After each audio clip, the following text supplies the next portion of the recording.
Oh, hey, I didn't see you there. Question: do you text like this? If you do, let's talk.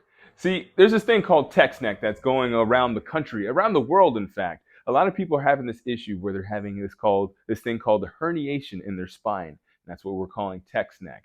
Essentially, why that's caused is because we're looking down on our phones too much. So when we look down on our phones, we get this tension in the sternocleidomastoid. That's this big muscle right here in the front of your neck. It's overactive. So what it's doing is pulling down on your neck.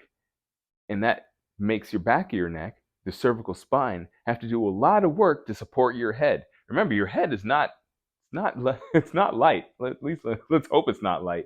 Your head weighs about 8 pounds. So if you think about this, using physics, the further forward that you tilt your head, the more stress that goes on your spine. So you have to be strong, not only in the front, but also in the back of your neck.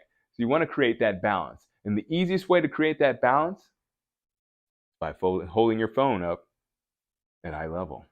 All right, so hopefully you don't have text neck, but if you do, keep your phone up at eye level.